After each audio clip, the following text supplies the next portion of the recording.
let's do from a COVID perspective. It's actually, it doesn't matter if it's COVID or not. I mean, if it's like it is now, a crazy seller's market, it's just even more of an emphasis on, the stuff I'm about to say.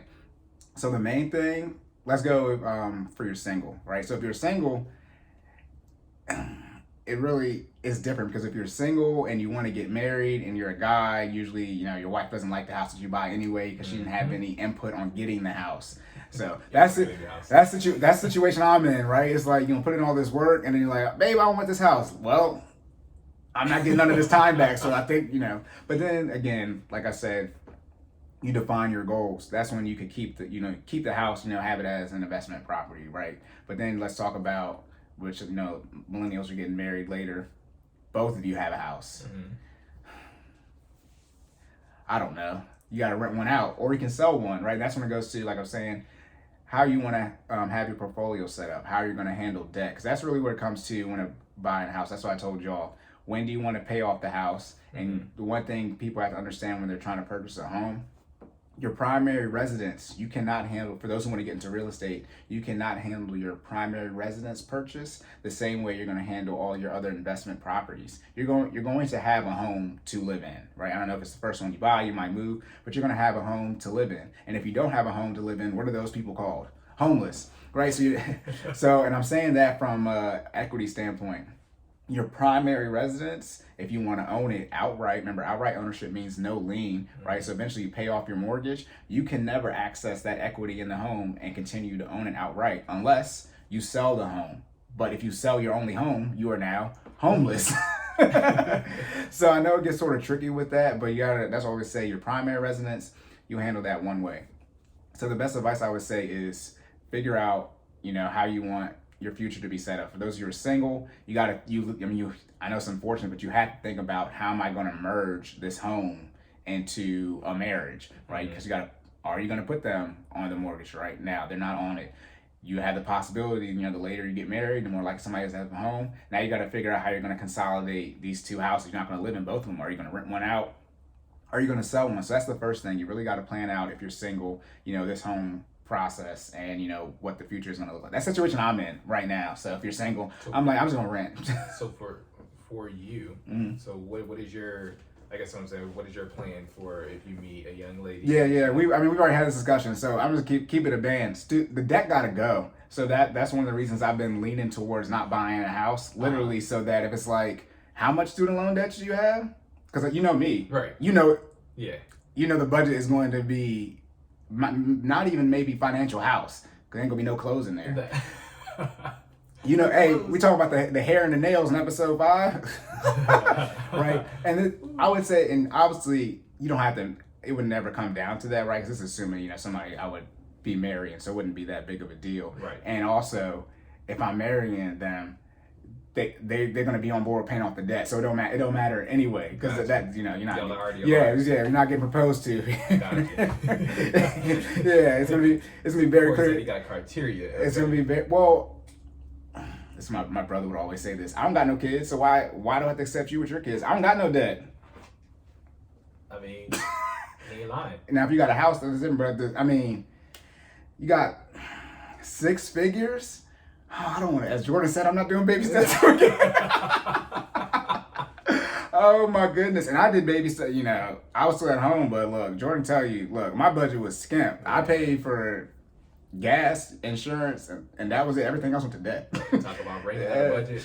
Yes. Corey's top was twisted around about 3 times. Yeah, I was still squeezing. Yeah, I was putting 70% of my income towards debt. So, no, yeah, for me personally. That's what I'm leaning to, because I don't want to be in that situation, because for me, as you can imagine, ladies, but the finance is going to be brought up quick, so it's not like I'm going to be 6 months in and I don't know how much debt you got, because I'm not about to be here for 6 months, and that's called a waste of time. Look, that's like a second date. Right. Because I'm comfortable with it, so I have no issue, disclosing, how much I make all the time, and I have no debt, so. I think you're only uncomfortable with it if you don't have a plan for it. Yeah, fellas, you gotta have a plan. We got the podcast now, so it don't even matter. Go watch the podcast. You can hear.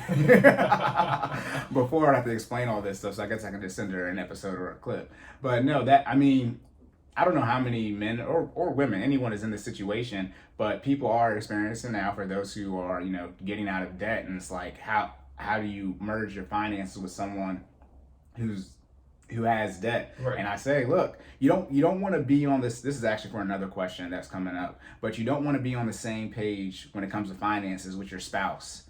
You want to be on the same page when it comes to finances with your fiance. Don't marry someone who you're not on the same page with your finances with. Yeah. Oh my goodness. So that's what I'm talking about, the intense marriage counseling, all those things, really figure it out.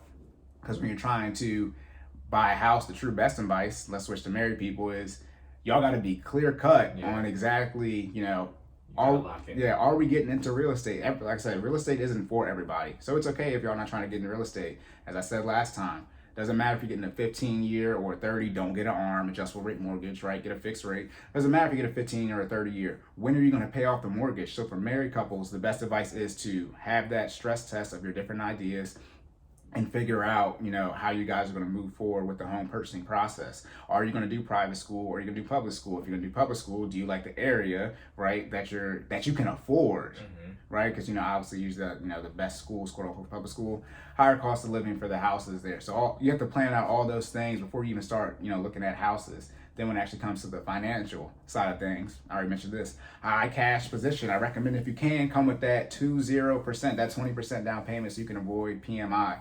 I don't recommend taking out an FHA loan, right? But, again, people try to get into the houses, do what they can. Most people don't make a lot of money, so they usually have to get the FHA loan, right? Which is 3.5% down versus you get a conventional loan and it's 20%. So I would do your best to put yourself in a situation where you don't have to take out a 401k loan, right, and use it for a down payment. You're using just your cash, essentially, to pay for it. You can obviously, if you want to, invest into a brokerage account, which I might end up doing, right, Vanguard or Fidelity, and then, selling that when it's time to make your down payment. That's cool. Obviously, put the taxes aside. Right. But from a 401k standpoint, even though you can use it for your down payment, if you leave your job, right, or anything happens, you're gonna have that all due. So again, this is risk tolerance, though, mental makeup. Gotcha. Deal with what you can deal with. But yeah, you want to truly plan out, this home buying process. It's recommended, if you're not gonna stay in this area for 5 years, in the house at least, then don't buy the home, because under 5 years, who knows if you're actually gonna make money on the sale. So if you're married, right, or thinking of getting married, right, having kids, I always say, is this our forever home? Do you see your kids taking their prom pictures there? If that answer is no, what's that mean? You're going to be moving. Right. So if you're going to be, you have to, this is all before you even truly go looking at houses. Even before because you're going to get house fever, and then you can just buy something. But if you don't think your kids, right, or before you have kids, right, I don't think they're going to take our prom pictures here. That's fine. Or you want to have 4 kids and you're about to buy a 3-bedroom. Right, so obviously that you're not going to keep this house long term. Obviously, you can do extensions, add-ons to your house. But if you're just gonna, if you want to have 4 kids, so you need a 5-bedroom, but you're just trying to buy your first starter house, you just need to straight up make the best financial decision, because you just need to do what you can to have this house appreciate the most in the market, so you can get the most equity out of it, and then actually buy the home where all your kids are going to, unless you want to bunk bed them, but right. But that's the thing too. Do you want all your kids to have their own room, and not have their own room? Do you want them to always have their own room, right? Sometimes situation where you have 2 kids, right, but you got 2-bedroom, and you just keep them in there. They're like 5 and 3. Right, but then eventually, you get a bigger house and they each have their own room. Do you want them to always have their own room? Right, that's right. That's valid concern. And see, like I said, this is all before you even start looking, because this decision to buy a house costs hundreds of thousands of dollars. So you really have to be real in depth and real detailed with the planning process for it. And again, like I said, the last thing, that high cash position. You want to have as much money as possible. I talked about you don't want to move into a house, right, with no money, because you'll be house poor. You don't want to ever be poor. So hopefully you have 3 to 6 months saved, and then your down payment is, whatever it is on top of that. So let's say you're trying to buy a $300,000 house. So 20% of that is $60,000. And let's say your 3 months of expenses is $18,000. So for 6 months, so you would have a total of $88,000, right? So $60,000 of that is for your down payment. And I did the math to get wrong, because 60 plus 18 is 78. So you have $78,000.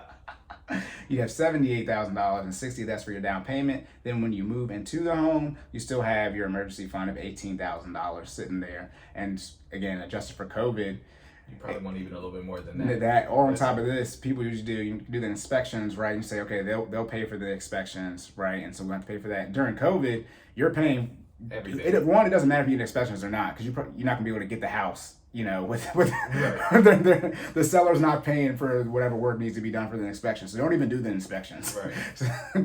Do the inspections. I'm joking, but as far as like actually breaking down the deal, the way COVID is right now, depending on where you're at in the country, you got to pay for whatever needs to be fixed for the inspections, and so you want to have that money there depending on what it is. Obviously, if you need something like a roof or there's significant electrical or plumbing issues, those got to get fixed right away. So you want to have that money already on hand, right? So you can fix it. It never hurts to just have money on standby. Yeah, right. That's the one thing people. Because again, Cory's doing the math, right, for the formula for what you need. But I mean, stuff pops up, and I mean, you want to be prepared, so you gotta have that money. High cash position allows you to just adjust for the delta. Right. No, I mean, I would just recommend having as much money as possible. I know that's like, what does that mean? Right. But save. When in doubt, just save. Save it all. Again, the best advice, best advice, build a team, mental makeup, then get on a budget. I recommend you pay off all your debt if you can. It depends on your age. Really, when you're over 30, it's going to be hard pressed to pay off all your debt if you don't have a house, because you're going to want to get a house so bad, especially if you have kids. Mm-hmm. But if you're under 30 and you have no kids, just pay off all the debt before you get a house. I mean, you...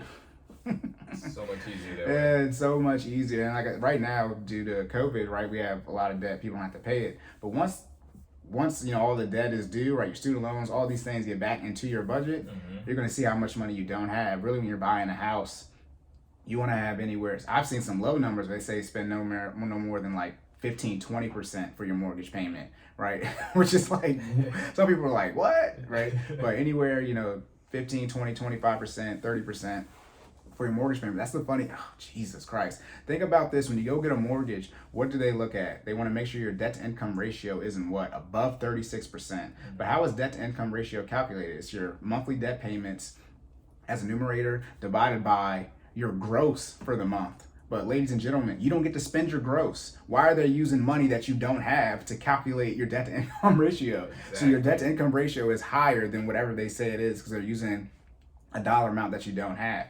The best thing I recommend is get as close to 0% as possible. But then just think, if you have a 36% debt to income ratio and you get your mortgage, and let's say your mortgage is 25%, right? That's 51%, but it's actually higher than that because your debt to income ratio is based off of your gross. So you just, again, the banks want to make money off of you, because if they don't, they go out of business and you couldn't get a loan from them.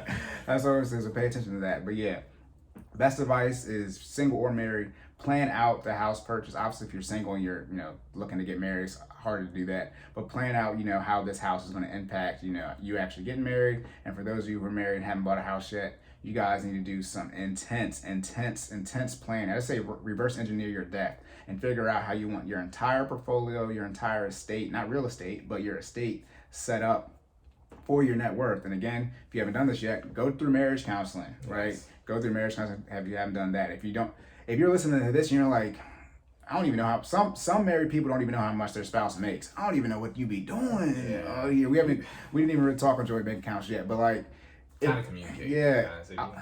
You're not communicating. You're not on one accord. If you don't know, you have to have all the information to make the best well-informed decision, right? Like if you don't know all these things about your partner and you guys aren't communicating about it, then how you gonna buy a house together? I don't even know your income. Oh, I know how. They just do it. And then you look at these numbers and you see why everybody's struggling. But I mean, if you got that's the one, oh my goodness, that's the one thing too, why the advice is just so funny out here. If you look up, how to get a mortgage or how to pay your home off, right? They'll pretty much say, hey, you got all this credit card debt and student loan debt and car loans, right? Save up your emergency fund. Hold up. Don't get the mortgage if you have all this credit card debt, car loan debt, and student loan debt, and no emergency fund. That's why it's just so confusing. And one of the reasons we're doing this podcast, because the information just is just blasphemy. Yeah. Why, if I'm giving you advice on how to pay off a mortgage, you need to have no debt, hopefully, right? Why wouldn't you have an emergency fund in place before you get a home? Even if you do a FHA loan, you do 3.5%. You got to have an emergency fund when you move in. That's probably like, if I had one thing to say, you got to have money aside. Yeah. I mean, I don't even understand how people move into homes with no money. Most people have no money though, so I guess that's why. And why would you want to operate a lifestyle just in general where you can't use all of your income because, you know, a portion of that is just always consistently dedicated to debt, right? Yeah. Get that money back. People, you want that, right? Like, pay those things off. Right. Yeah. And also, too, again, I don't know how much y'all make. Actually, the person who asked me this question, I do know how much money they make. But again, for some of this advice, again, I do cookie cutter general advice, but for me, I do like personal finance coaching. So I know I'm going to be real in depth and into your finances, real intimate with it, so I can give you better advice to actually understand. Because I don't know how everyone wants to, you know, set up their life. Right. But if you work with me, I'm gonna find out, and then that will put you in the best position to make the best decisions. Gotcha. So yeah, gotta have that money. Gotta have the emergency fund at least. That's awesome. Thank you for that. Yeah. We appreciate our audience member who asked that question. Yes, thank you. I hope that covered, you know, what you were looking for. Now, tomorrow doesn't matter. Oh my goodness.